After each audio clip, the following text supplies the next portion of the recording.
right, Tucker, thanks so much. Well, a New Jersey couple was excited to move into their brand new home until they started receiving notes like this. My grandfather watched the house in the 1920s, and my father watched in the 1960s. It is now my time.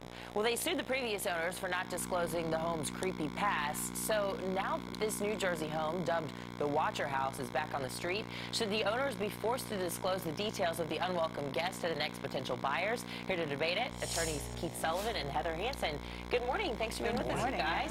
I mean, I think with all the media coverage, it would be hard for people not to know about this Watcher House, but do the owners now, do they need to disclose? Listen, there's no statute right on point that says if your house is being stalked by some sort of a wacko, you need to tell the buyer. But unfortunately for the sellers, I do think that they have to let people know that, listen, this is a material defect. It's something that affects the home. One of the things that the watcher was saying is, I was looking for young blood. I see your children. I'm watching you through the windows. Yeah, I mean, creepy. Yeah, especially if you have young children. And the thing is, in these types of trials, juries like the golden rule. They want people to be treated the way that they want to be treated, and people would want to know that type of thing, especially if they have kids. But how do you know, Keith, this so-called watcher is targeting the house and not the family? Sure. Well, the golden rule, so to speak, in the marketplace is caveat emptor, buyer beware, and certainly these buyers were not aware of what was going on.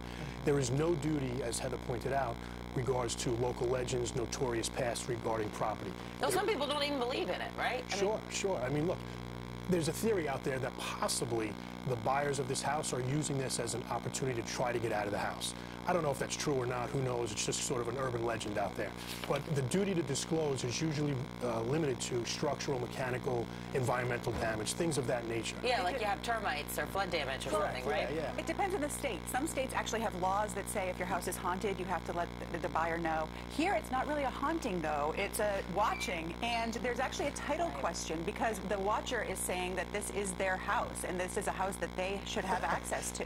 Give it to the ghost. They're actually suing the title company as well because it's their job to actually go back and look. Keith, how long was this happening before the couple moved into It's very interesting. It only started about a week before the sale, and the first letter to the seller was fairly innocuous. The subsequent letters to the new buyer are pretty creepy, talking about the young blood and this person has young children. It's not the house I want to live in, but where do you draw the line? It becomes a slippery slope if you enact statutes that require disclosure of urban legends. What if someone died peacefully at 100 years of age, or they had a divorce when they lived in the house? Are those things that would freak out the next buyer and mandate disclosure? What if there's kids who egg the house on Halloween? Is that a disclosure? Right. Heather, you actually have a theory about this, though, that some locals have been kicking around. Well, the idea that some people are saying is, as Keith said, that perhaps the buyers wanted to back out because the letter to the sellers came a week before the sale.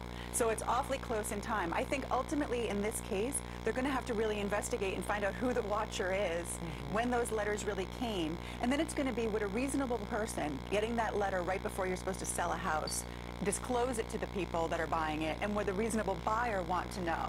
I think ultimately, if you're before a jury, there's a good argument to be made that most buyers would want to know this type of information. I think they just need to, you know who they need to call, right? Ghostbusters!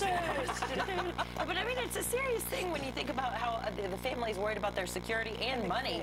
They bought it for $1.355 million, and 2 years later, trying to sell it at a loss for $1.25 million. It's a big financial loss. Yeah. I don't see it prevailing. They're suing on fraud. That requires a material misrepresentation from the seller. That means they had a conversation about this and lied about it.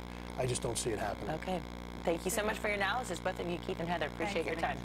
All right, 28 minutes after the hour, here's what's coming up on the program. A big city rodeo